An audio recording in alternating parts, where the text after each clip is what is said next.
یہ خیبر کی دی ہوئی زہر نہیں تھی، 7 ہجری کی دی ہوئی زہر نہیں تھی۔ اب اگر اس میں یہ کیونکہ مشکل ترین امر ہے اور قاتلین کے ساتھ لوگوں کے بڑے گہرے روابط ہیں، تو یہاں میں بات کہوں گا کہ صحیح بخاری میں ایک واقعہ لکھا ہے کہ رسالت مآب کو ان کے آخری وقت میں ان کے حجرے میں دوا پلائی جا رہی تھی اور رسول دوا پینے سے انکار کر رہے تھے۔ اب میں یہ سوال کرتا ہوں کہ اگر دوا میں شفا ہوتی تو نبی انکار کیوں کرتے؟ وہ رسول جس نے علاج کا حکم دیا ہے کہ اگر تم بیمار ہو تو پہلے اپنے علاج کا بندوبست کرو، اپنے معالج کا بندوبست کرو۔ امیر المومنین کے سر پہ ضرب لگی ہے۔ آج وہ علی جو کائنات کے امور پہ قادر ہے، وہ امیر المومنین مولا امام حسن سے کہتے ہیں کہ جراح کو بلاؤ،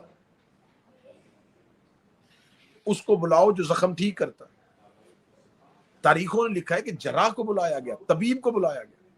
طبیب نے آ کے مولا علی کے سر کے زخم کو دیکھا۔ اب میرا سوال ہے کہ وہ علی جو زمین پہ بیٹھ کے آسمان کے رستے جانتا ہے، بلکہ میں اور آسان کروں، جس کا بیٹے کا جھولا فطرس کو پر دیتا ہے، کیا بات ہے قبلہ، جس کے بیٹے کا جھولا فطرس جیسے فرشتے کو پر دیتا ہے، وہ علی اپنا زخم حکیم کو کیوں دکھا رہا؟ علی آخری وقت میں بھی سنت دے رہے تھے کہ کل کو کوئی میرا شیعہ علاج سے اس لیے محروم نہ رہے کہ علاج کیوں کروائیں۔ علی نے ہمیں طور اور طریقہ دیا، امیر المومنین نے ہمیں سکھایا کہ زندگی میں جب مشکل اور مصیبت ہو یا بیماری ہو تو اپنا وقت میں گزارا کیسے کرنا۔ اب وہ رسول جو علاج کا حکم دیتا ہے، صحیح بخاری کہتی ہے کہ اس کو دوا پلائی جا رہی تھی، وہ انکار کر رہے تھے۔ اب میرا اگلا سوال، رسالت مآب کی قبر مبارک آج بھی کہاں ہے؟ رسول کی ایک زوجہ کے حجرے میں، کہتے ہیں رسول اسی حجرے میں زیادہ وقت گزارتے تھے، تو اسی حجرے میں رسول رہتے تھے۔ رسول اللہ کو آخری ایام میں اس حجرے میں کیوں رکھا گیا تھا؟ رسالت مآب صلی اللہ علیہ وآلہ وسلم کے آخری ایک حدیث بڑی مشہور حدیث ہے جس سے تمام اہل سنت اکابرین نے انکار نہیں کیا۔ اس حدیث کو کہا جاتا ہے حدیث کرتاس۔ کرتاس کہتے ہیں قلم و کاغذ، کہ رسالت مآب نے آخری وقت میں اسی حجرے میں کاغذ اور قلم مانگا تھا کہ مجھے کاغذ اور قلم دیا تاکہ میں کچھ لکھ دوں، کچھ نوشتہ لکھ دوں، کچھ تحریر کر دوں۔ اب میرا سننے والے مسلمانوں سے یہ سوال ہے کہ اس وقت اس حجرے میں کون کون لوگ تھے جنہوں نے رسول کے سامنے اتنا شور کیا کہ رسول اللہ کو اپنے چہرہ مبارک سے چادر ہٹا کے مجبوراً کہنا پڑا کہ میرے حجرے سے باہر نکل جاؤ۔ رسول کو کاغذ قلم دینے سے انکار کر دیا گیا۔ آخری وقت میں رسول کو کاغذ اور قلم نہیں دی جاتی کہ یا رسول اللہ ہمیں ضرورت نہیں ہے، حسبنا کتاب اللہ، ہمیں آپ کے بعد اللہ کی کتاب کافی ہے، آپ ہمیں کچھ بھی نہ لکھ کے دیں گے تو ہم قرآن سے رہنمائی لے لیں گے۔ اب رسالت مآب کی وہ تحریر جو رسول لکھنا چاہتے تھے امت کی ہدایت کے لیے، اس کے رستے میں رکاوٹ کون بنے؟ یقیناً یقیناً دیکھیں، آپ ایک معاشرتی دنیا میں زندگی گزار رہے ہیں، جب ایک شخص کو کوئی قتل کر دے یا قتل کی کوشش کرے اور اس کی زندگی کی سانسیں ابھی باقی ہوں، تو اس کا آخری بیان جو ریکارڈ کروایا جاتا ہے یہ سب سے اہم ہوتا ہے۔ فوری طور پہ وہ جتنی بھی کریٹیکل سچویشن میں ہو اور جتنی بھی سنجیدہ حالت میں ہو، فوری طور پہ کہا جاتا ہے کہ جب تک اس کی سانسیں ہیں جلد از جلد اس کا آخری بیان ریکارڈ کروا لیا جائے تاکہ وہ ایز اے ایویڈنس کام آ سکے کہ مقتول نے آخری وقت میں اپنے قاتل کے بارے میں کیا کہا تھا۔ کیا بات ہے قبلہ، بے شک۔ اب جب مقتول اپنا بیان ریکارڈ کروانے کی کوشش کرتا ہے تو جنہوں نے چھپ کے حملہ کیا ہوتا ہے، جن کے بارے میں لوگوں کو نہیں پتا ہوتا کہ اصل قاتل یہ ہیں، وہ اس وقت مقتول کے ارد گرد منڈلا رہے ہوتے ہیں،